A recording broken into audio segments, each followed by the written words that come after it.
They're nice. All right, we're back here at Hadley Point. It's not getting any warmer, although that was what the forecast was. And we just wanted to talk about optics, about binoculars, spotting scopes for a couple of minutes. What do you want binoculars for? Why? Why get them? Well, you can see stuff a lot better, especially if it's a tiny little bird up in a tree or a little duck out in the bay. And so binoculars are really essential to watching bird life, watching a lot of other life as well. You don't have to spend a fortune on binoculars. They're available. There are plenty of different mid-range price things that are available for Starting at about $100 bucks, $120. $120, something like that. Yeah. So it's not you're not buying a Cadillac. You just want to be able to see what's out there better than you could with just your naked eye, as it were. And so both Rich and I have binoculars that did not cost $120, but we do this for a living in part.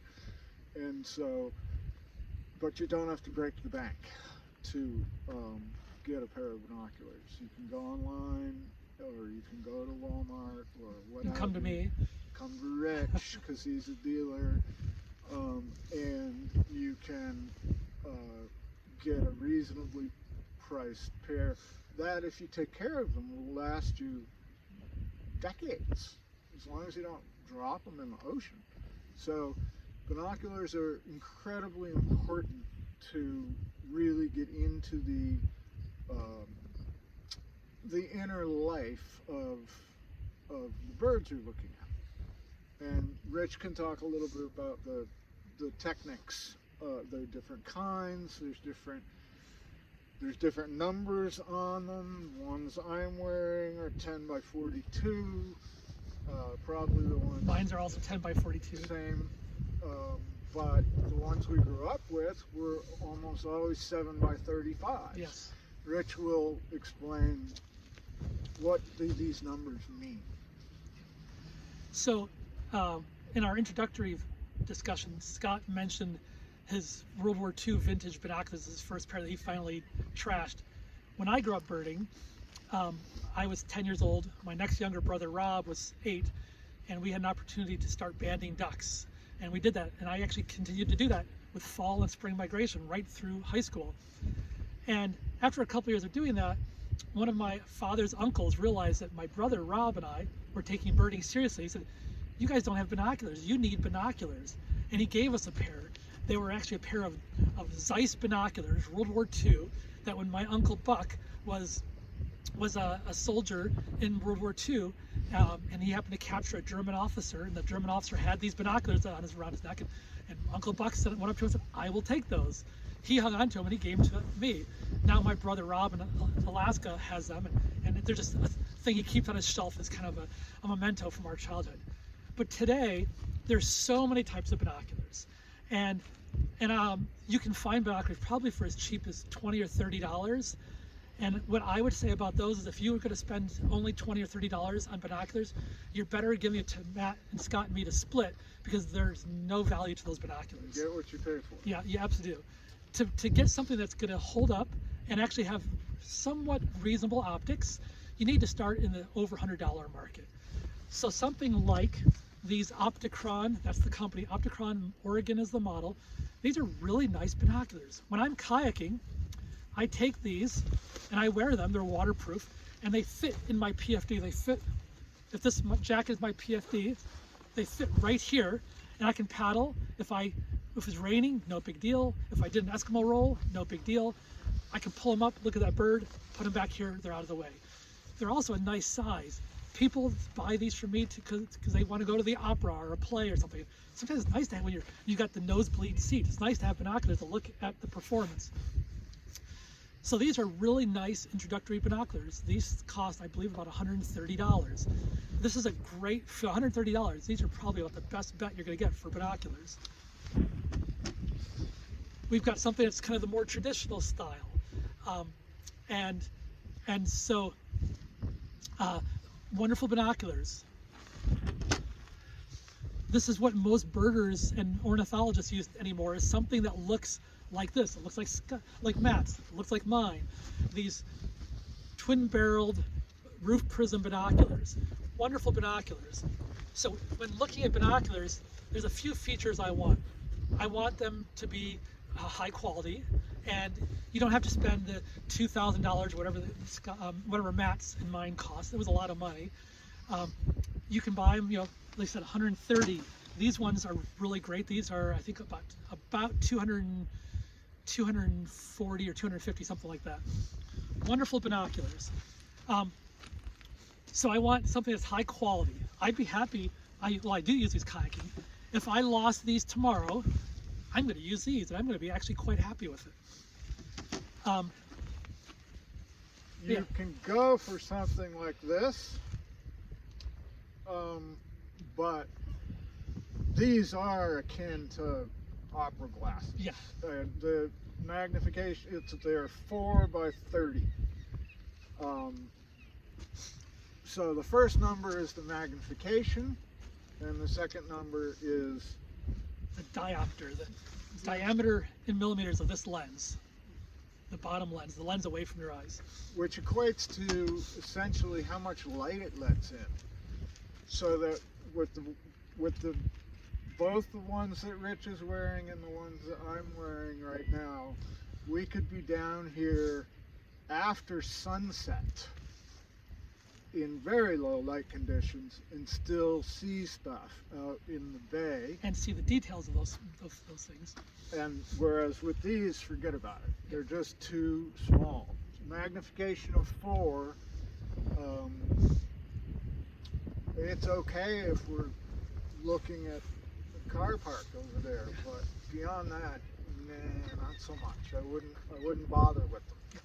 So, since Matt mentioned those little binoculars, let's talk about the second feature of what I like in binoculars, is the lens that's closest to your eye, the diameter in that. So Matt, bring those binoculars up close so they can show the diameter of this end compared to the end close to your eye. Hold that right up close. Let's see, there we go. Look at how much bigger these are than these in diameter. Right. This larger diameter lets your eye see more. It helps that, coupled with the length of the barrel and the diameter here, all of that combines to create your field of view. The bigger the lens here, the longer the binocular this way, the bigger the lens. All it's going to have a bearing on the field of view. A broader field of view will help you find that bird quicker and easier than something that's very narrow, almost like having blinders on. The last thing that the third thing I look for in binoculars is the magnification. And the magnification in the industry of bird studies, of bird watching, the industry recommends you get either 7 times magnification or 8 times magnification. So why do Matt and I have 10 times? Matt, why do you have 10 times? It's just what I got. There you go. But mostly because I was, watching seabirds from a light tower or from a ship. So you needed the extra power. I needed the extra power. Yeah. But I also needed, like Rich says, the extra, the light, the amount of detail that you're getting. And I started out when we were kids, we had 7 by 35. Exactly. Yep. That's what everybody had. That's what everybody had. And Yep. they were all side prisms. Yep. Like this, not roof prisms like this. Yep. And that was great when you were a teenager. Yeah, it absolutely was. But as you progressed, if you will, you wanted more.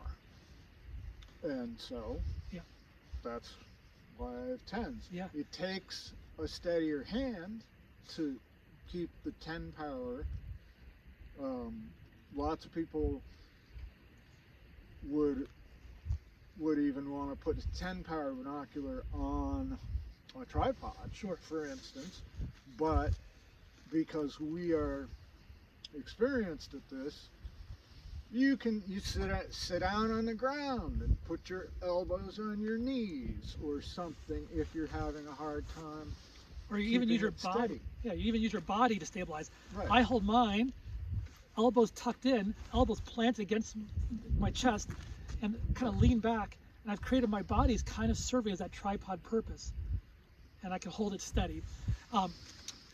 The greater the magnification, the more every little vibration, I'm exaggerating here, every little vibration is amplified. So when you're looking at this landscape going up and down, that's why the industry recommends 7 or 8 times magnification, because it's just that much easier to hold it steady. Definitely don't get 12 times magnification or anything higher, No. unless you're going to use exclusively a tripod. A friend of mine told me the other day, like, I got some 12 times magnification binoculars at a great price. I'm like, and you're going to use them for what? And he is thinking he's going to use them the way Matt and I am using them, with around our neck and out birding. Like, they're also so much heavier. No, you Yeah, want to find something that's going to work for you. And so go with 7 or 8 times magnification to start. If you have 10, the binoculars you have are the best binoculars. You don't need to spend money unless you don't have binoculars, and then you need binoculars. And these are twice as heavy as those. And if you're just beginning, that's a big consideration, because the lighter weight stuff is easier to maneuver. You know, I've been holding binoculars in my hand for more than 40 years, so I can deal with this weight. But if you're just starting out and you're unsure, the lighter weight stuff is a way better beginner's model. The last feature that I look for in binoculars that I think is kind of important, not everybody looks for this, is I want waterproof binoculars. And I was talking about it with Matt and Scott earlier, and it's not because I'm worried about them getting wet in the rain. If it started raining right now, you know, I can put my binoculars in my coat. It's more, we live in a cold climate here. Many of you live in a cold climate, or you're going to be coming back to school and hopefully bringing your binoculars. Bar Harbor is a cold climate. So I'm outside. We've been outside now for over an hour. Our binoculars are at ambient temperature. What's the temperature right now? 32 degrees or something? Yeah, So right. binoculars 32 degrees. I'm going to take them inside when I get home, and the lenses are going to fog up. If it's the outside lens, that's fine. I can take a lens cloth, I can wipe them, I can let them come to ambient, back to room temperature, they'll defog. But if they were not waterproof, the lenses on the inside also fog. And over years and years of going in and out, every time the inside lens fogs and then clears, there's a microscopic thin film of residue that's left. One time, doesn't matter. 10 times, maybe even 100 times, doesn't matter. But I've definitely had binoculars that, doing that over so many times, over several years, that the lenses got foggy. I looked through them like, man, everything's just foggy.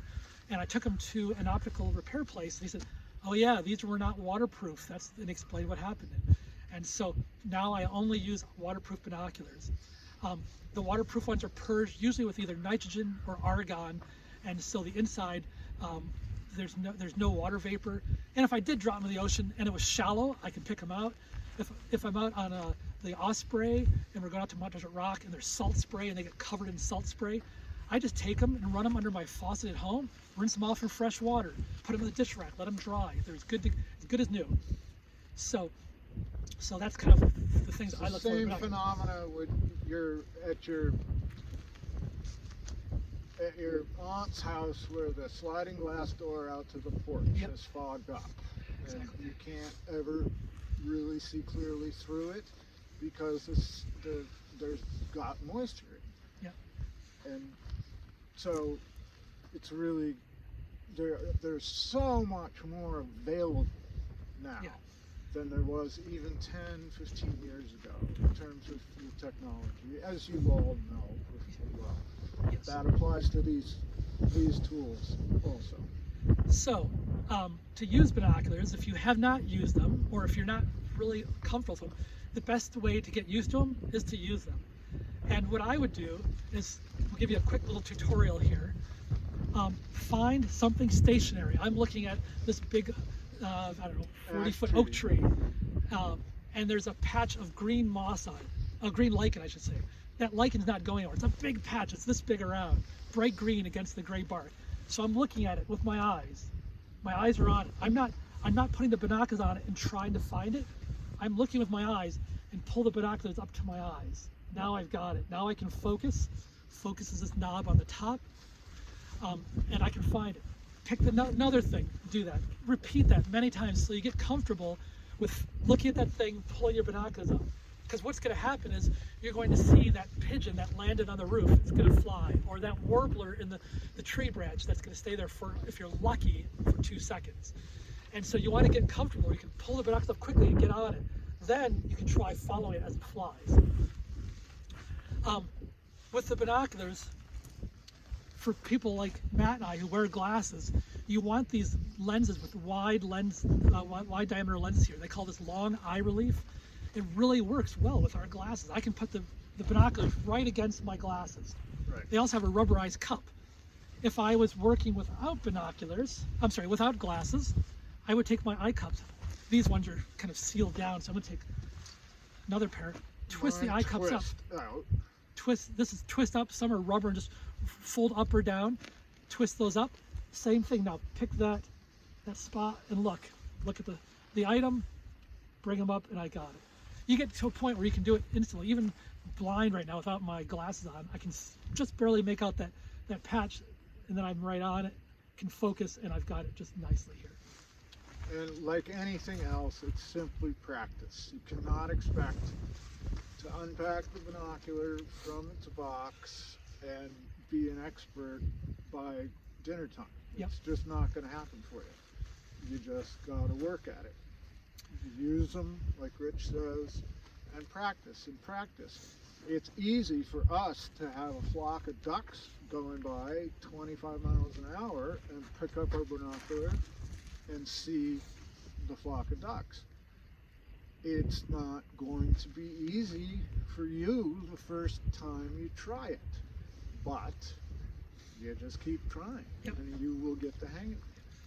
One other adjustment that you'll want to think about making your binoculars, I won't say all binoculars, but certainly the majority of binoculars now have something called the diopter adjustment. And here's the binoculars, and you can see right here, hopefully you can see, there's this little lever thing. Let's see if we can get closer. I don't know if you can see this, but there's an index. There's a 0, a minus, and a plus. This is to adjust because everybody's right eye and left eye is a little bit different. So what I do is I cover the lens. It has the diopter adjustment. It seems to be usually the right barrel. That lens, I'll take the lens cap that comes with it, cover the lens. Or close that eye. Or close that eye. But ideally, cover that lens, because if you close your eye, you're changing the eye pressure in your other eye a little bit. So either cover the eye or cover the lens. Look on something, pick something stationary, focus your binocular as well as you can. Get it absolutely crystal clear in that left lens. Then either close your left eye or cover the left lens. And now, without touching the focus at all here, just using this diopter adjustment, look at that thing, bring it into focus. I got it as clear as I can get it. Now look where I am. I know from experience, I'm always just a little bit to the right of neutral or center, a little bit on the negative side. I said it's right, I meant to the left, but a little bit on the negative side. I have just a slight negative diopter adjustment on any binocular. So if I'm out on the boat with Matt and I forgot my binoculars, and Matt maybe is gonna take a break, he's like, here Rich, use my binoculars for the next half hour. I'm going to quickly take his diopter adjustment and adjust it to that little bit past the neutral toward negative, and it'll be good. And of course, I will have made a note of where he had it so I can return it politely to him the way it was. The last piece about binoculars that I have to say is, actually I guess 2 pieces, neck strap and then the lens care. The neck straps, you want a fairly wide strap, foam or something that's going to be comfortable around the neck. But all day, for me anyway, binoculars around my neck like this, the weight hurts my neck. I've got a longer strap that I sling more bandolier style, and these ones are actually a harness that I can put my arms through over my neck. There, that's much more comfortable. If I'm out backpacking, even biking or skiing, if I'm on the boat all day, this is how I carry these binoculars. And they pull up nicely to look. And you adjust the height, you adjust the straps so that it's at a comfortable place for you. You know, when these were fresh out of the box and you put it on the strap, the things are hanging down here. Yes. That's not, it doesn't work if you're walking. It's swinging around.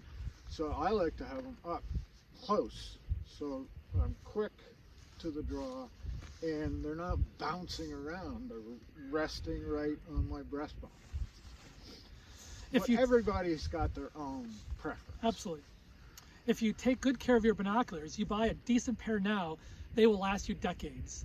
And so part of that care is taking care of your lenses. Binoculars come with eye cups that can attach and be flipped up. I don't tend to use the ones on the exit lens, but on the upper lens where the binoculars are hanging here, I use my lens covers, and I keep them on a separate string. Now they hang out of the way when I'm using them, but when I'm not using them, I can just put these on and it keeps the lenses clear. The last piece is when the lenses are dirty, please do not use a napkin, a tissue, paper towel, the corner of your t-shirt, a bandana.